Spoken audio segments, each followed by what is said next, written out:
बेटा तो कल जो अपन कर रहे थे बैलेंस शीट उसमें थोड़ा अलग हफ्ते को करना पड़ेगा। अपन ने पहली हेडिंग क्या करी थी, शेयर होल्डर फंड।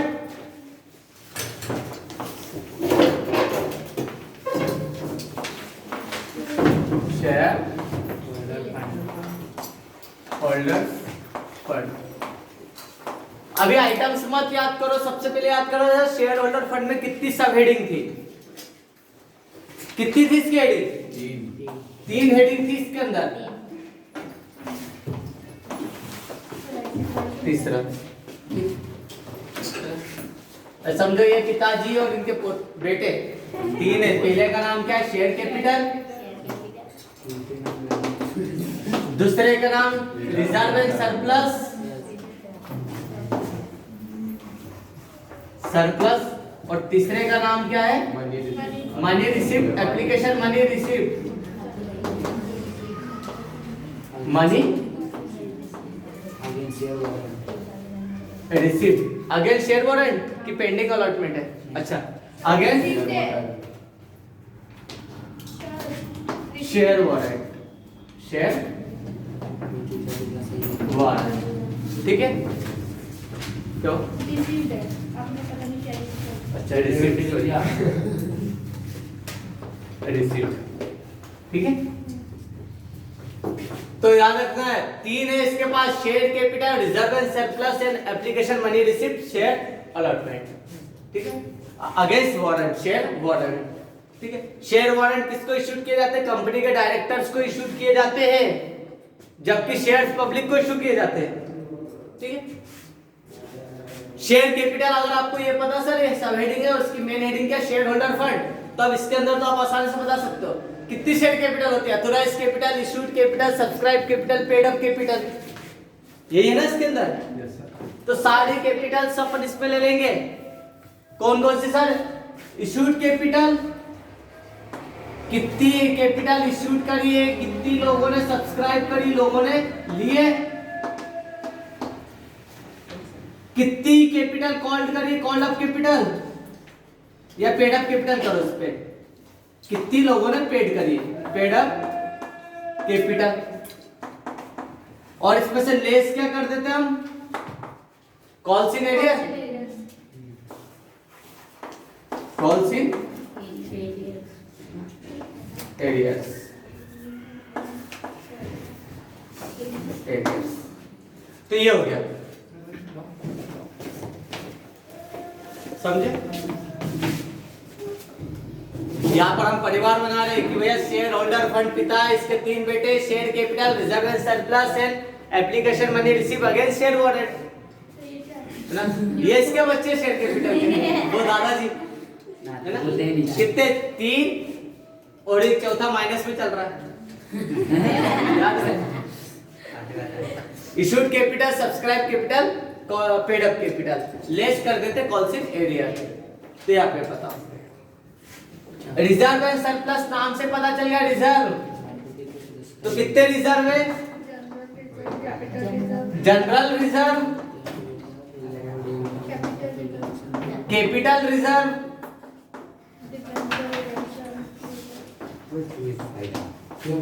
फिर डिवेंचर रिडम्पशन रिजर्व,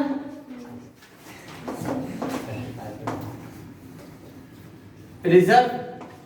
फिर दो अलग है, क्या है, सिक्योरिटी प्रीमियम और सिंकिंग फंड,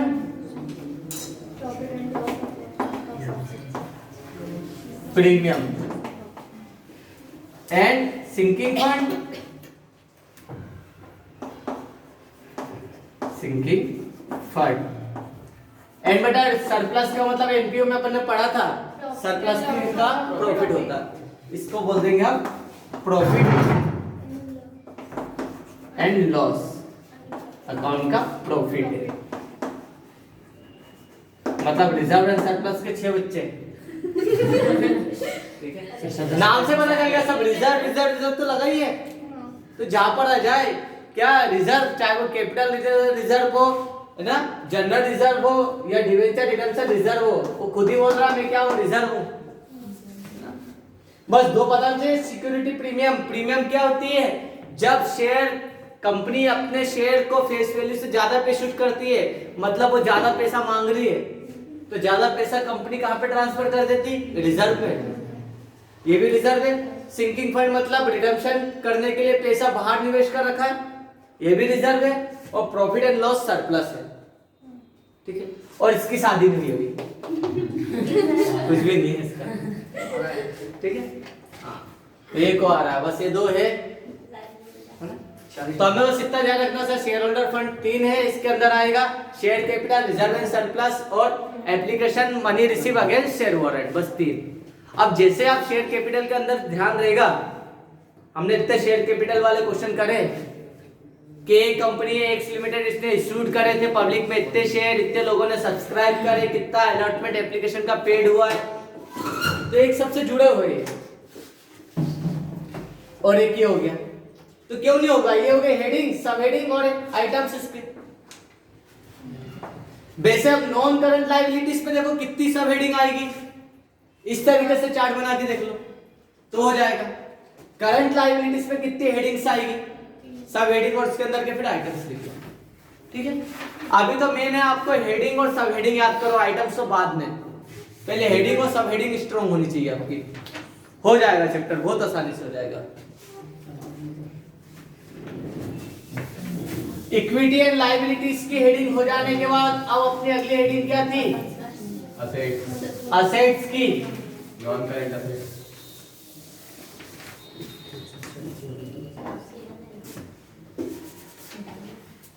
अब इसमें सेकंड आया था पॉइंट असेट्स का। असेट्स में आपको पता है दो असेट्स होती है, फिक्स असेट्स और करंट असेट्स। पर कंपनीज एक्ट 2013 के हिसाब से उसने बोला फिक्स कुछ नहीं होता दुनिया में, इसलिए हम इसको करंट की जगह नॉन करंट एसेट्स बोलेंगे, मतलब करंट के अगेंस्ट में। तो फिक्स नाम ना लेते हमने इसका नाम लिया नॉन करंट एसेट्स, और यहां पर है करंट एसेट्स, है ना, गैर चालू संपत्ति और चालू संपत्ति, ठीक है। अब सबसे पहले हम देखते हैं इसमें इसकी नॉन करंट असेट्स। ये असेट साइड में क्या है? हेडिंग। अब नॉन करंट असेट्स के अंदर दो टाइप्स की असेट्स बता दी इसने, सब हेडिंग कितनी?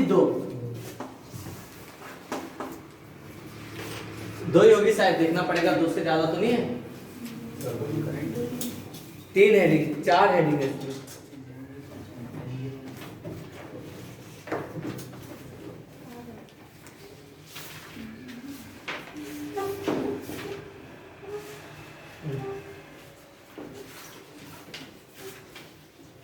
फिक्स एसेट्स डाल दिया इसके अंदर, ठीक है। फिक्स एसेट्स मत करना, वही नॉन करंट एसेट्स ही लिखना इसमें।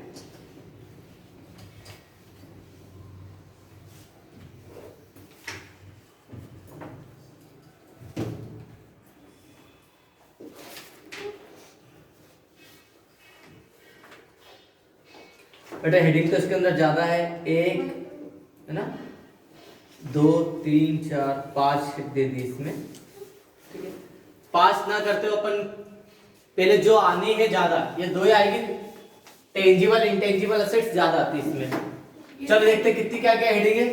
सबसे पहली असेट्स है इसमें टेंजिबल असेट्स,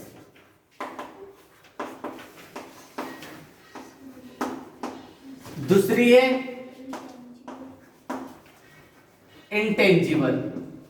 पहले 2 नंबर में क्वेश्चन बनता था, हालांकि अब थ्योरी तो बनेगी वैसे भी। इंटेंजिबल असेट्स, टेंजिबल असेट्स को बेटा हिंदी में कहा जाता दृश्य संपत्तियां, जिनको देख सकते, छू सकते, महसूस कर सकते हैं। ये कौन सी असेट्स होती है? टेंजिबल असेट्स होती है। सब हेडिंग है टेंजिबल इंटेंजिबल असेट्स, और इसको बोलेंगे अदृश्य संपत्ति।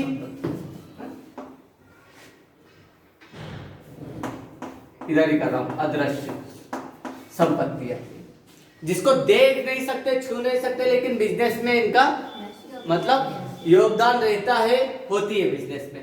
टेंजिबल एसेट कौन सी हो गई है? लैंड एंड बिल्डिंग, देख सकते हैं, छू सकते हैं, प्लांट एंड मशीनरी,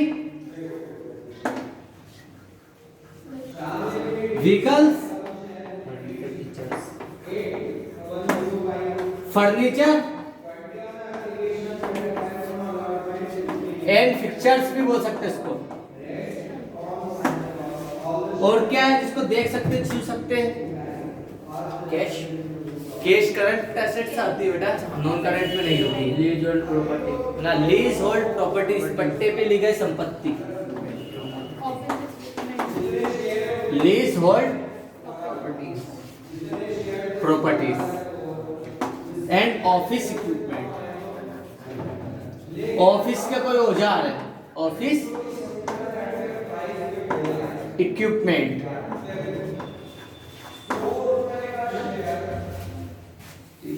पहले 2 नंबर में आता था कि इन्हीं 4 टेंजिबल एसेट्स के नाम बताइए। 2 नंबर में खाली नाम, give any 4 name of tangible assets, खाली 4 नाम लिखने के लिए आता था 2 मार्क्स में, ठीक है। अब ऑब्जेक्टिव में तो आ सकता है, बिल्डिंग किस टाइप के एसेट्स है? टेंजिबल, एक दृश्य संपत्ति है ना, भवन एक दृश्य संपत्ति, फर्नीचर आ गया टेंजिबल एसेट्स है। तो इसकी तो पता सर कौन सी फिक्स एसेट्स है, नॉन करंट एसेट्स दिख सकती है, टेंजिबल एसेट्स, और नाम बता देंगे। तो पढ़ते से समझ में आ रहा है। अब कौन कौन से एसेट्स है जो दिख भी नहीं सकती लेकिन फिक्स एसेट्स है? हाँ, सबसे पहला नाम तो आ गया गुडविल, क्योंकि बहुत पढ़ा है इसको हमने, ख्याति एक अमूर्त संपत्ति है, मिलेगा। फिर brand and trademark, brand and trademark and trademark. अब बहुत सारे लोगों का सवाल आता है कि सर एप्पल जैसे ब्रांड है उसका साइन तो हम देख सकते हैं, है ना, देख सकते हैं, लेकिन इसका कोई भौतिक अस्तित्व नहीं हो सकता है, ठीक है। साइन देख सकते हैं, मतलब इसका वास्तव में क्या होता है ना, भौतिक मतलब फिजिकल को इसका वो नहीं रहता है, बस एक सिंबल है, चिन्ह है। अभी आप जान लो एप्पल का वो चिन्ह है, कल से बदल दिया, ठीक है, आसानी से उसमें बदलाव किया जा सकता है, जैसे एप्पल में 2 से 3 बार बदलाव हुआ है उसके साइन में, ठीक है। तो इसका कोई एक्चुअल में सर फर्नीचर का हम यूज कर रहे हैं, इसका फिजिकल अपीयरेंस है, बिल्डिंग का, प्लांट का, मशीनरी का, लेकिन एक सिंबल है, चिन्ह है बस, है ना, केवल एक बिजनेस की एक इमेज को शो कर रहा है, बाकी एक्चुअल में इसका कोई फिजिकल अपीयरेंस नहीं है ना, कोई भौतिक अस्तित्व नहीं है।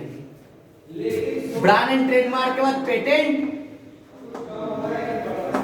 एंड कॉपीराइट,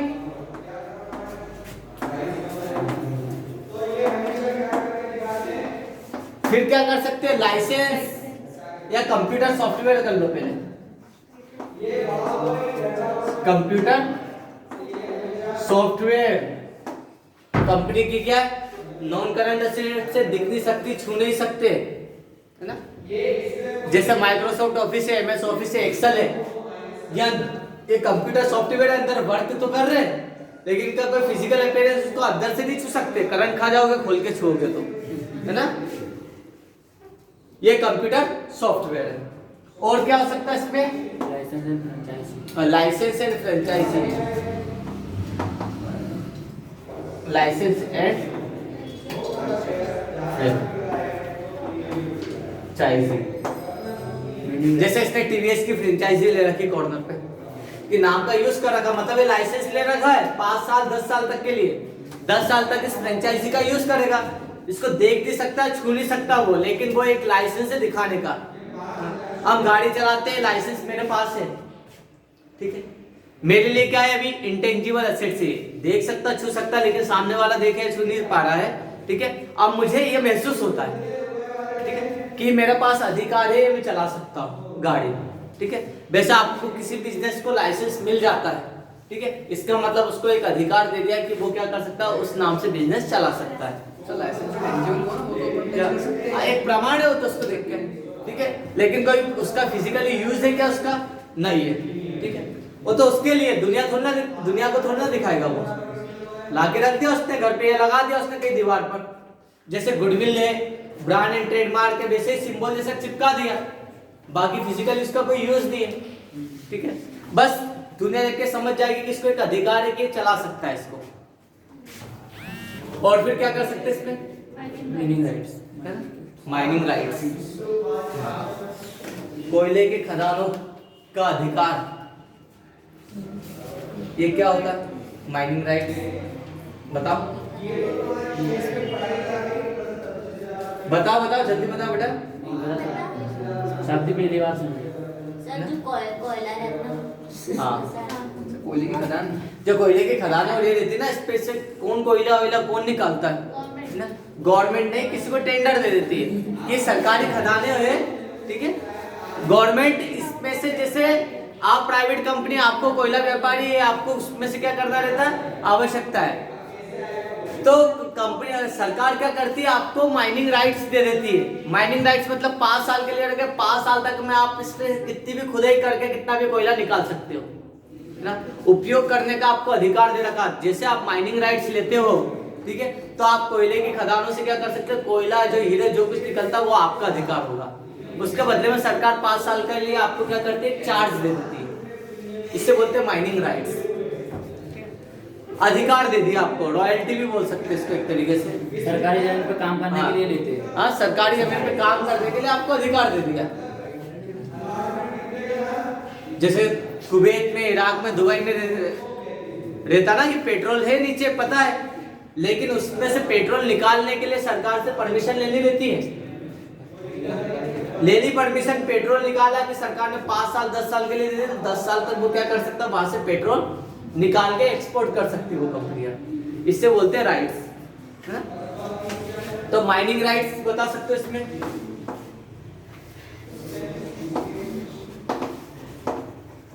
माइनिंग राइट्स अधिकार।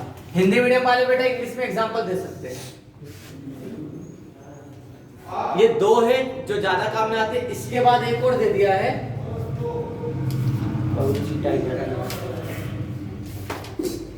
अरे यार पुरानी बुक है ना, सर 482 पर उसका पूरा दिया हुआ है।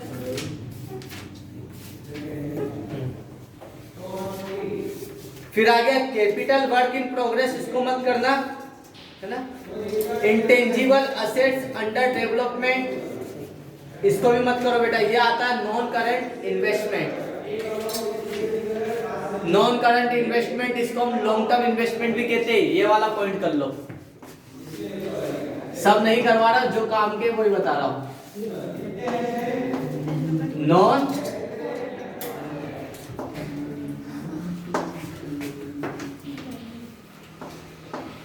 करंट इन्वेस्टमेंट, इसमें हम बता सकते हैं लॉन्ग टर्म इन्वेस्टमेंट,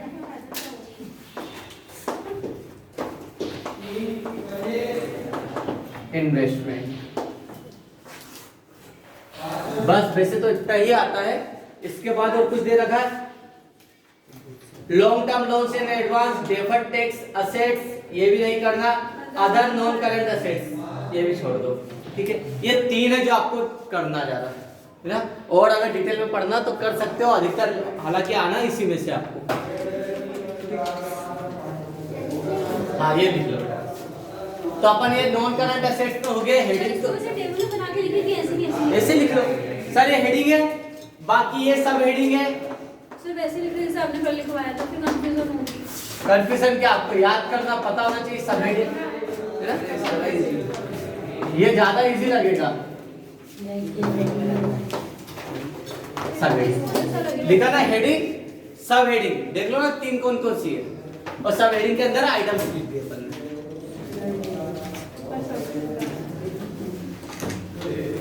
सबसे पहले इंपॉर्टेंट फर्स्ट प्रायोरिटी आपकी क्या है? हेडिंग और सब हेडिंग याद करना।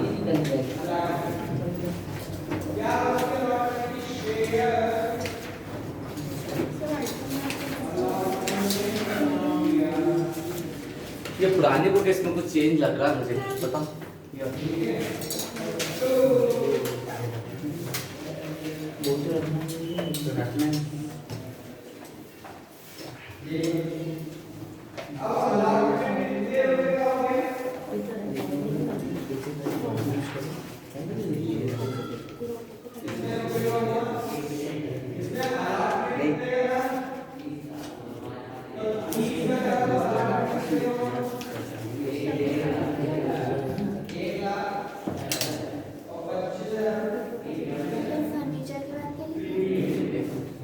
इसमें एक इन्वेस्टमेंट और लिख लो।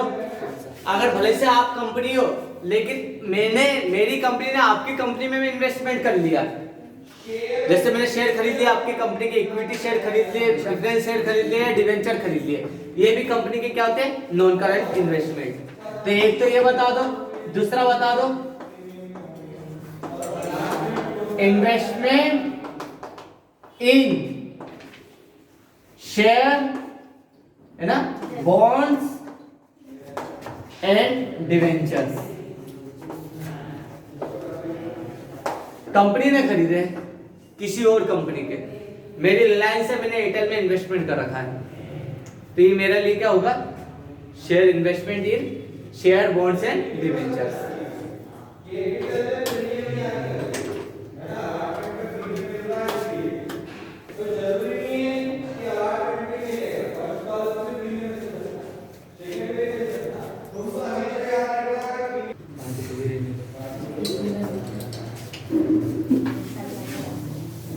अब आगे बेटा करंट असेट्स।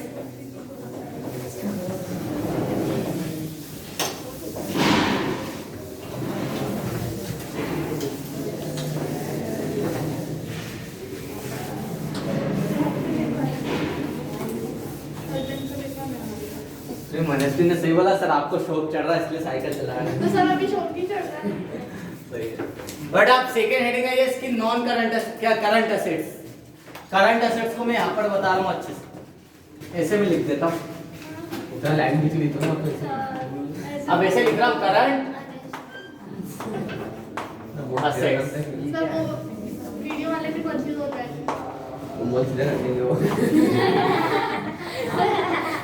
उनके पास तो है, हम कैसे करें? करंट असेट्स बोर्ड से लिख दिया, हिंदी आगे कर ले। दिख तो रहा है, आ रहा है समझ में? करंट असेट ये सही है। क्या दिख रहा है? एक मिनट, हाँ दिख जाएगा वीडियो वालों को भी।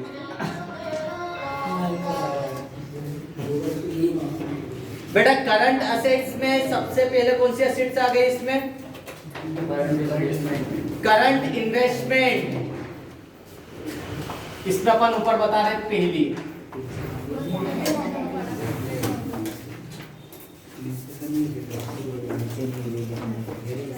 करंट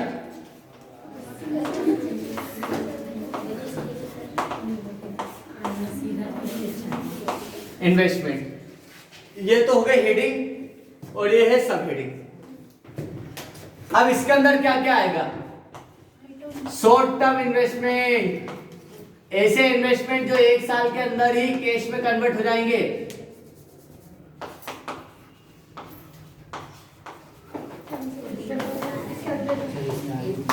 इलेवंथ हमने पढ़ी है ना, करंट एसेट्स का मतलब सर ऐसी एसेट जो एक साल के अंदर कैश में कन्वर्ट हो जाती है। इसके अंदर पहले क्या है? Short term investment. Current investment में ऐसे इन्वेस्टमेंट जो एक साल के अंदर ही कैश में कन्वर्ट हो जाएंगे, वो हमारे करंट इन्वेस्टमेंट हो गए। इसके बाद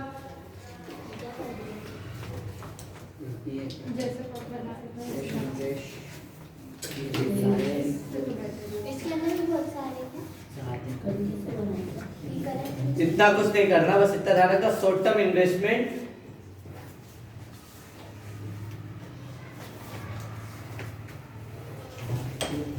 बस इतना ही करो इसका, शॉर्ट टर्म इन्वेस्टमेंट। और एक कर लो इसके अंदर ऐसे इन्वेस्टमेंट जो एक ही साल के अंदर, इसी साल के अंदर किस में कन्वर्ट होने वाले?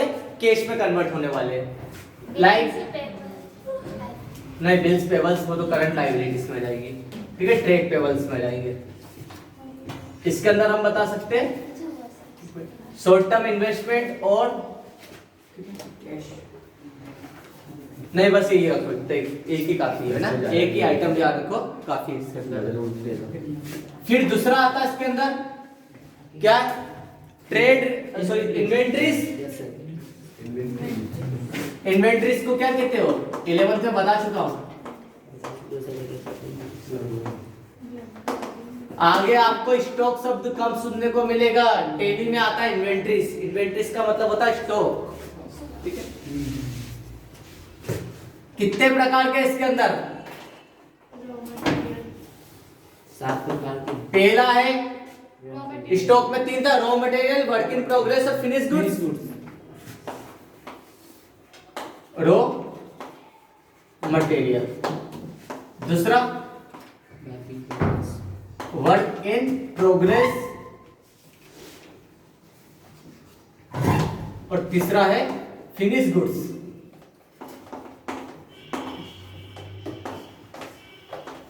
कच्चा माल, अर्धनिर्मित माल और तैयार माल। फिर एक इसमें और ध्यान रखना बेटा, लूज टूल्स। अब बिजनेस में क्या क्या छोटा मोटा कुछ ना कुछ खर्चा चलता लगा रहता है, वो आप क्या करते हैं इकट्ठा मंगा लेते हो, है ना, उसको भी इन्वेंट्रीज में ले लेते हो। फॉर एग्जाम्पल क्या कर सकते हैं इसमें, किसी ऑफिस में पेन होने लग रहे, सॉरी सर आप अरे जो बोले अभी चौक बोल सकते हो, चौक है, लूज टूल्स में आ जाएगा। सर ब्लर हो रहा है। ठीक है, आपने 10 वाला पैकेट साथ में मंगा लीजिए। ठीक है, लूज टूल्स। क्योंकि स्टॉक का मतलब क्या होता है सर, जो बेचने के पर्पज से खरीदा वो स्टॉक, है ना। लेकिन कुछ ऐसे टूल्स होते हैं बेचने के लिए नहीं, यूज करने में बार बार लगा रहता है, तो उसको बोलेंगे हम लूज टूल्स है ना। बल्क में मंगवा लेते हैं हम उसको। जैसे हमने ऑफिस के लिए बहुत सारे पेन मंगा लिए हैं, अब बेचने के लिए तो नहीं मंगाए, बट यूज कर लेते है ना, वो लूज टूल्स में जाएगा। बस इसमें इतने देख लो, और कुछ देखना है, बस इतना ही आएगा वैसे इसमें।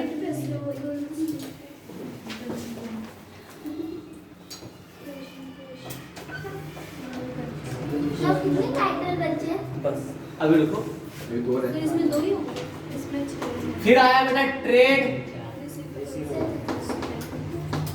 रिसीवेबल्स। ट्रेड, पहले एक बात और, ट्रेड पेबल्स में क्या आता था, पे करना जिसको, तो रिसीवेबल्स में, ट्रेड पेबल्स में आते थे क्रेडिटर्स और बिल्स पेबल्स। तो क्रेडिटर्स का अपोजिट क्या है, डेटर्स, और बिल्स पेबल्स का बिल्स रिसीवेबल्स। तो इसके अंदर 2 आएंगे, पहला आएगा है ना सन्ड्री डेटर्स, डेटर्स क्योंकि इनसे पैसा लेना है, और दूसरा आएगा इसके अंदर बिल्स रिसीवेबल्स। ये सब हेडिंग चल रही है, ये भी सब हेडिंग है। इन सब की मेन हेडिंग क्या, करंट असेट्स में। फिर 3rd नंबर में cash and cash, cash and cash equivalent, मतलब रोकड़ या रोकड़ तुल्य। क्या रोकड़ तुल्य मतलब जो रोकड़ का समान ही मानी जाती है। कैश से समान, कैश एंड कैश कैसे इक्विवेलेंट। अब रोकड़ के समान क्या मानेगा, पहले तो कैश इन हैंड, और पहले ही कैश है। बैंक में जो पैसा रखा है उसको भी कैश के समान ही मानेंगे, क्योंकि ऐसा माना जाएगा कि ये कैश में रखा है। Cash and bank. And 3rd रहेगा इसमें मार्केटेबल सिक्योरिटी।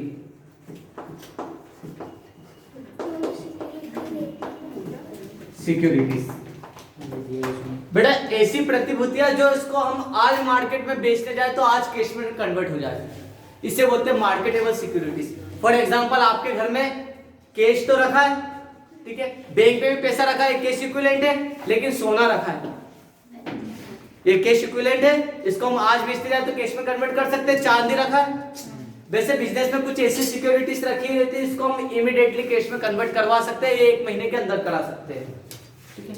ये क्या होती है, मार्केटेबल सिक्योरिटी, मार्केट में बेचने योग्य सिक्योरिटीज रहती है, प्रतिभूतियां।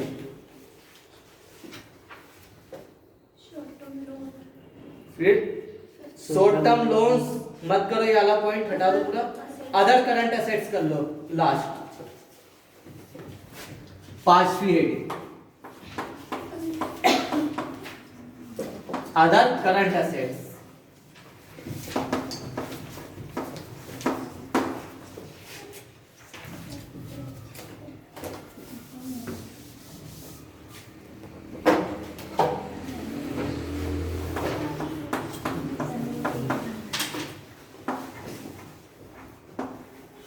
Other current assets. अब बाकी जो कुछ बची है उसमें डाल दो। क्या क्या बचा है? एक्रूड इनकम,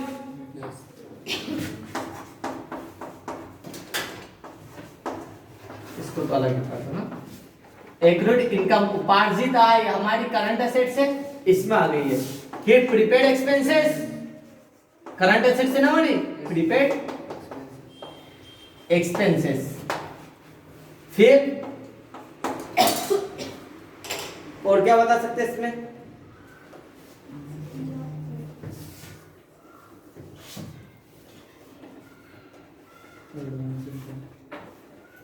बस यही चीज बेटा। अब इसके अंदर एक्रूड इनकम में बहुत सारी आ सकती है, accrued salary, accrued commission, accrued interest, ठीक है। जहां पे एक्रूड मिल जाएगा, उपार्जित मिल जाएगा, उसमें जाएगा, ठीक है।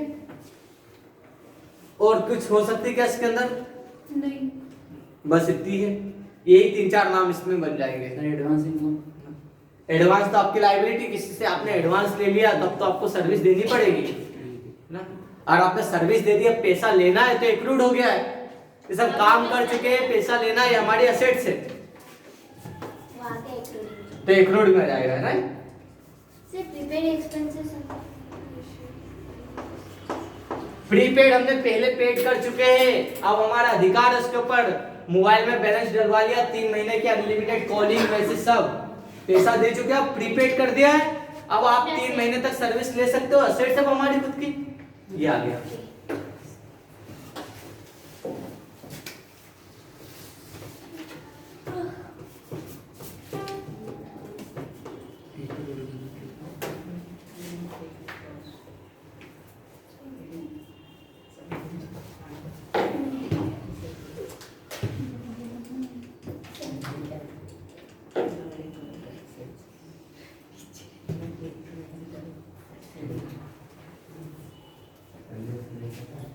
यहाँ तक आपने कर लिया है, बैलेंस शीट कंप्लीट हो गई है। कुछ चीजें नहीं बताइए, इसलिए नहीं बताइए क्योंकि वो एग्जाम पॉइंट ऑफ व्यू से प्रायोरिटी नहीं लेती, ज्यादा है नहीं, वो आना नहीं है। सर टाइटल भी खत्म, क्या टाइटल भी खत्म हुआ। हाँ, प्रॉफिट एंड लॉस स्टेटमेंट आता है पर बहुत कम चांसेस है, 99% चांसेस इसके आने के, वो 1% है बस। प्रॉफिट एंड लॉस, हाँ, पहले सोच रहा सर किस्मत हमारी इस साल बहुत बुरी है। ये सोच लो कि अच्छी है। अच्छी है किस्मत। एमपी बोर्ड वालों की किस्मत हमेशा अच्छी रहती है, बुरी नहीं रहती है। तुमको एक क्वेश्चन के और में एक आएगा ना, चलो वो नहीं आएगा तो ये पीछे वाला है। सर इस बार क्वेश्चन 10 क्वेश्चन थे तो उसमें से बोले 8 या 7 ये भी हो सकता है सर। क्योंकि इस बार तो सलग हो 10 सकता है। क्वेश्चन आ रहे हैं ना। वो उसमें आया ब्लूप्रिंट पे, मैं एक बार बता दूंगा। स्कूल में ही बोल रहे हैं। तो पेपर ऑनलाइन होगी क्या? चलो बेटा, अब इसकी थ्योरी निकाल लो पहले, इसी के अंदर प्रैक्टिकल मिल जाएंगे आपको।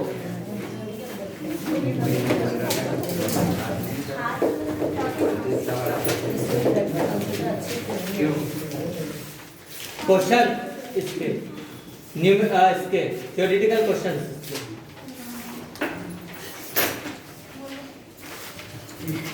बेटा पेज नंबर 499 पर देखो, पहला क्वेश्चन क्या लिखा? Give the meaning of financial statement, वित्तीय विवरणों की परिभाषा देना है। मीनिंग अपन पहले कर चुके हैं इसकी। दूसरा क्या निकाला आपने? वही निकाल। अरे क्वेश्चंस निकालना इसके थ्योरेटिकल स्टार्टिंग 499 सर मैंने वही 499 तो आप क्वेश्चन क्यों पढ़ रहे थे? क्वेश्चन ही पढ़ा, फर्स्ट क्वेश्चन।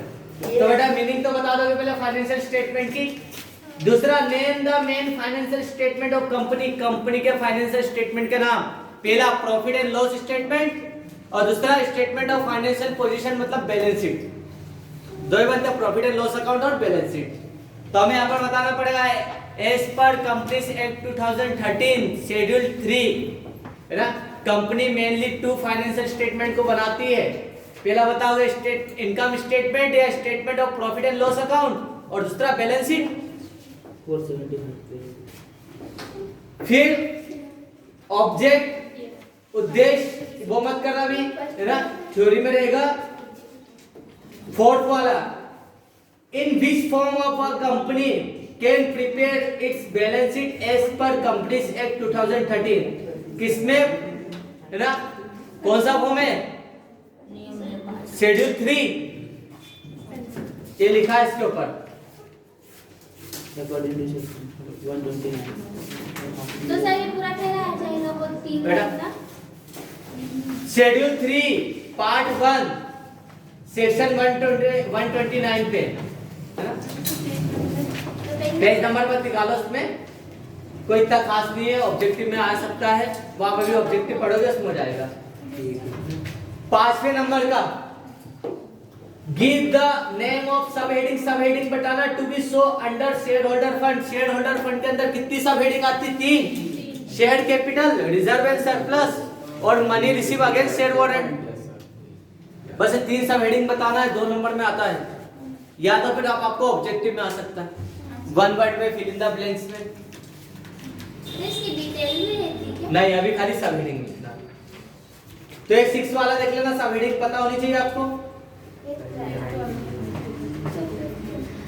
फिर 7 वाला देखो, क्लासिफाई करना इन्वेंट्रीज, इन्वेंट्रीज के अंदर क्या क्या आता है, raw material, work in progress, finish goods और लूज टूल्स। अभी किया था अपन ने, ये क्लासिफाई है ऑलरेडी, इन्वेंट्रीज सामने, ये बताना था, इन्वेंट्रीज को बताना।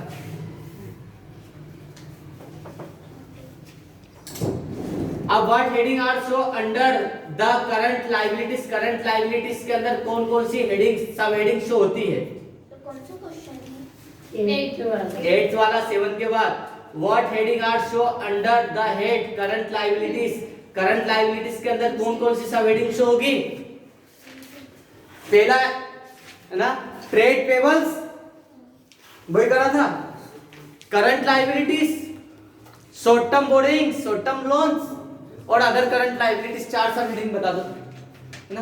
तो ट्रेड पेबल्स के अंदर क्या क्या आते हैं, क्रेडिटर्स, बिल्स पेबल्स, ठीक है, शॉर्ट टर्म बोरिंग्स में शॉर्ट टर्म लोन्स, ठीक है, और अदर करंट लायबिलिटीज में, और फिर शॉर्ट टर्म प्रोविजंस, वो भी लिए थे हमने,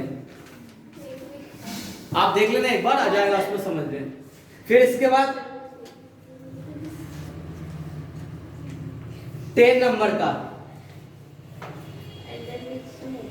under what heading will you show the following items, ये किस हेडिंग के अंदर बताओगे। शॉर्ट टर्म प्रोविजन किसके अंदर है, इसकी हेडिंग क्या है, करंट एसेट, करंट लायबिलिटीज, ये कहां पर बताएंगे, इसके आगे लिख लो सीएल, करंट लायबिलिटीज के अंदर है short term provisions. Trade receivables किसकी हेडिंग क्या है, करंट एसेट, करंट एसेट्स के अंदर ट्रेड रिसीवेबल्स आएंगे, CA बस हेडिंग बताना। और डिवेंचर्स, इसकी हेडिंग और सब हेडिंग आएगी। डिवेंचर्स क्या, पब्लिक को दिया गया पैसा लंबे समय के लिए, तो सर ये तो लॉन्ग टर्म बोरिंग्स में जाएगा, उधार दिया तो ये किस में जाएगा, नॉन करंट लायबिलिटीज में। तो लिख लो नॉन करंट लायबिलिटीज हेडिंग है, और इसकी सब हेडिंग क्या है, लॉन्ग टर्म लोन्स या बोरिंग्स। इस तरीके से क्वेश्चन मिलेंगे आपको। Sir non current liabilities heading है, हाँ, और सब हेडिंग क्या है? सब हेडिंग लॉन्ग टर्म लोन्स, क्योंकि लंबे समय के लिए हमने पब्लिक को पैसा दिया। अगर आपको इसका लॉजिक क्लियर है तो समझ जाएगा, जब कंपनी पब्लिक को पैसा देती है लंबे समय के लिए, मतलब ये तो नॉन करंट लायबिलिटी से, और इधर लोन दिया इसलिए लॉन्ग टर्म लोन या बोरिंग्स में जाएगा। फिर 11वें नंबर पे क्या कहा इसमें, right 3 items required to be present under the head of reserve and surplus के अंदर 3 कौन कौन से आइटम्स थे, general reserve, capital reserve, debenture, redemption reserve, 3 तो ये बता दिया आपने। फिर security premium, sinking fund, profit and loss account का बैलेंस, उसपे 3 आइटम पूछे, हम 5 बता सकते हैं। फिर इसके बाद उसने बोला under what heading will you right the following items in the balance sheet, balance sheet में आप इसको किन हेडिंग्स में बताओगे, डिवेंचर, सिंकिंग फंड किसके अंदर है, रिजर्व एंड सरप्लस, सब हेडिंग, और मेन हेडिंग क्या है, शेयर होल्डर फंड। कैसे हल करना पड़ेगा इनको? इसको ऐसे सॉल्व करना पड़ेगा बेटा, मैं बता रहा हूँ।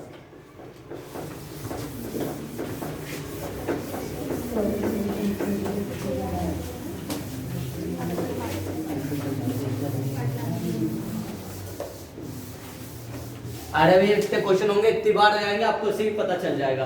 क्वेश्चन अगर आपको आ जाता है, देखो एग्जांपल आ जाता है कि आप बताओ इनके हेडिंग, सब हेडिंग बताना है। लाइक डिवेंचर्स, डिवेंचर्स के बाद इसमें दे दिया आपको सिंकिंग फंड, फिर डेटर्स, इसके बाद इसमें क्या दे दिया,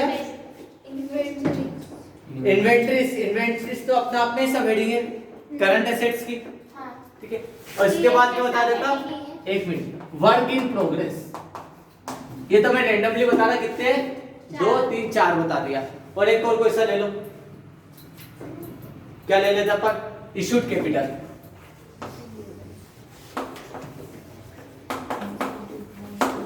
आपको क्वेश्चन इस तरीके से आएगा, ठीक है, इनकी हेडिंग सब हेडिंग बताना है। अभी बहुत सारे ऐसे क्वेश्चन बनेंगे इसमें नीचे, तो हम यहाँ पे लिखेंगे सॉल्यूशन।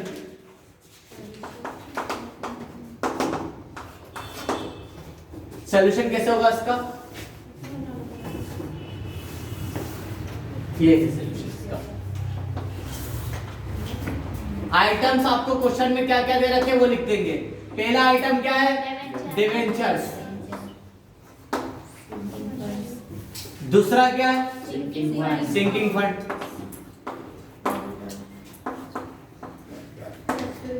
तीसरा आता है डेटर्स, हमारी करंट असेट से पता है आपको है ना। ये किसमें आएंगे, ट्रेड रिसीवेबल्स में। डेटर्स के बाद वर्क इन प्रोग्रेस, स्टॉक है ये हमारा, स्टॉक करंट असेट्स है, स्टॉक का और क्या नाम है, इन्वेंटरीज। और इशूड कैपिटल, इशूड कैपिटल आपको इस तरीके से करना। अब इसकी आपको क्या पता होना चाहिए, हेडिंग और सब हेडिंग।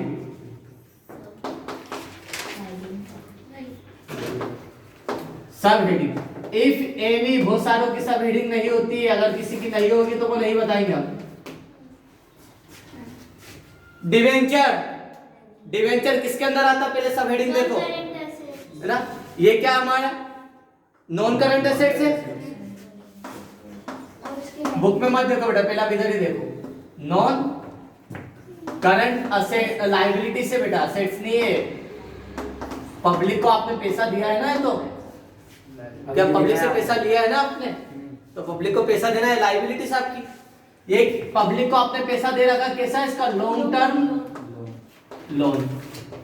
लोन भी बता सकते हो या बोरोइंग्स लिख सकते हो इसकी जगह, है ना, लॉन्ग टर्म लोन्स या बोरोइंग्स। तो सब हेडिंग क्या है सर, लॉन्ग टर्म बोरोइंग्स और ये नॉन करंट लायबिलिटीज में। सिंकिंग फंड किस में आता है, रिजर्व एंड सरप्लस में। इसकी सब हेडिंग क्या है, रिजर्व एंड सरप्लस। और रिजर्व एंड सरप्लस किसके अंदर आता है, शेयर होल्डर फंड के अंदर, शेयर होल्डर फंड के अंदर। सबसे पहले रिवर्स में देखते हैं सब हेडिंग क्या, डेटर्स हमारी क्या है, ट्रेड रिसीवेबल्स। तो पहले बता दो, ट्रेड रिसीवेबल्स। ट्रेड रिसीवेबल्स क्या है, डेटर्स हमारी करंट असेट्स।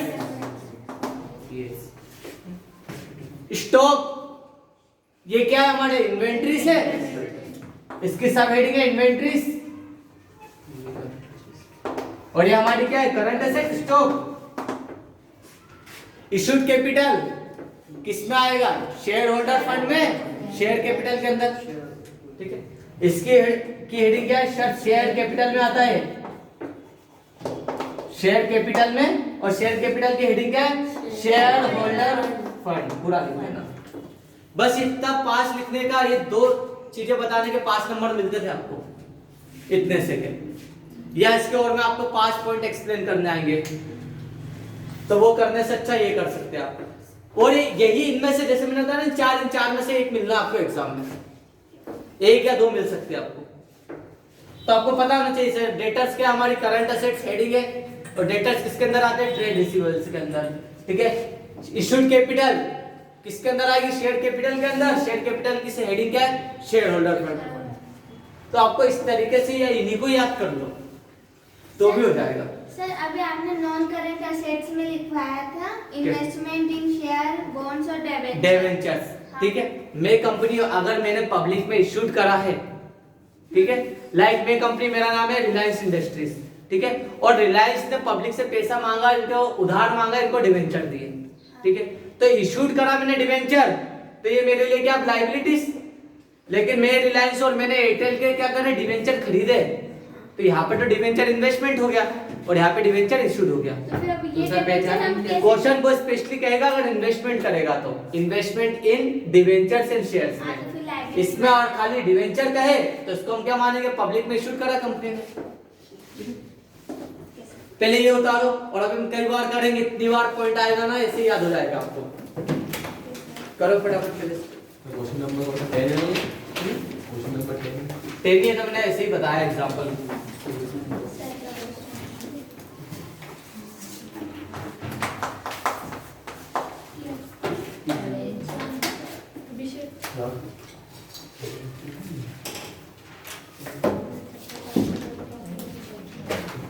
ये जो सिंकिंग फंड है ना, ये पूछ सकता है, डेटर्स का पूछता है वो, सिंकिंग फंड है, डेटर्स है, इशूड कैपिटल, डिवेंचर, इन चार में से एक दो पूछ सकता है वो। उसको भी पता बच्चों को